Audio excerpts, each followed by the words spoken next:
Sir কিছুক্ষণ আগে একটা টিভিতে রিপোর্ট দেখলাম স্যার। কি রিপোর্ট?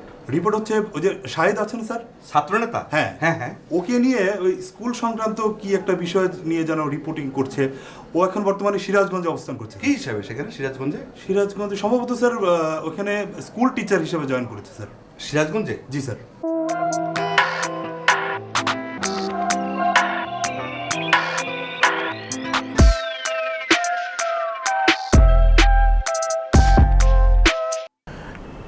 দেখো তো কার্ডটা পাও কিনা।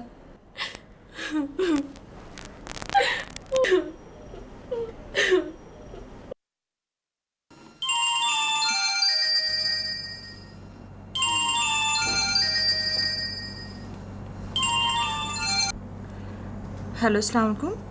ওয়ালাইকুম আসসালাম। আমি সিরাজগঞ্জ থেকে আজম খান বলছি। নামে চিনবেন না আপনি আমাকে, তবে পরিচয় দিলে বুঝতে পারবেন। যে স্কুলটা নিয়ে আপনি রিপোর্ট করেছেন ওই স্কুলের টিচার শাহেদের দুলাভাই আমি। জি বলুন। মানে স্কুল মাঠ নিয়ে যে রিপোর্টটা করেছেন ওটা আসলে ঠিক না। রিপোর্ট সঠিক না মানে? আমার বিশ্বাস আপনাদেরকে মিসগাইড করা হয়েছে। শাহেদ আসলেই নির্দোষ। জি, আচ্ছা ভালো থাকবেন। আমার একটা ভুল রিপোর্টের জন্য শাহেদ সাহেবকে জেল খাটতে হবে না, এটা আমি কোনোভাবেই ভাবতে পারছি না। কত হাজার বস্তা ফেলানো হলো? আর এক লোক আসলে পরে 50,000 পুরো হবে। 50,000 ফেলা হয়ে গেছে? হ্যাঁ। তাহলে হয়ে গেছে, আর ফেলানোর দরকার নাই।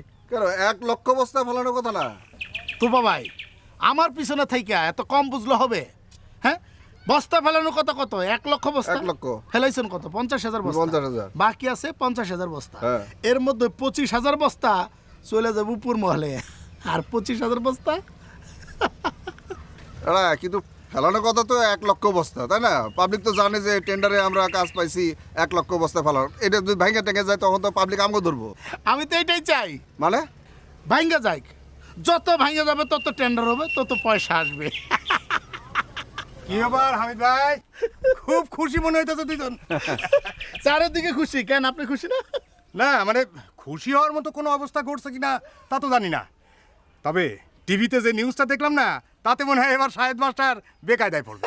বেকায়দা পড়বে কি, অলরেডি সে পড়ে গেছে। মানে তো ভাই আপনি ঘটনাটা খুলে কোন তো। আরে সে তো এখন জেল হাজতে।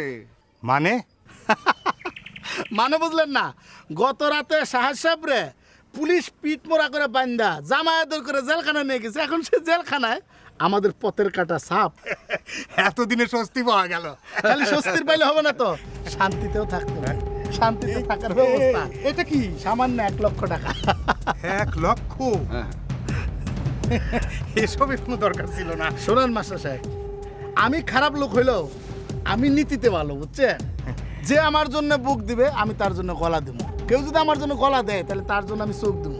কেউ চোখ দিলে আমি মাথা দেবো। যদি আমার জন্য মাথা দেয় তাহলে আমি মগ ডালে উঠে বসে থাকবো। খুব ভালো কথা বলে। আর শোনেন, বস্তা ফেলানোর দরকার নাই, ঠিক আছে? আচ্ছা ঠিক আছে। চলেন মাস্টার সাহেব।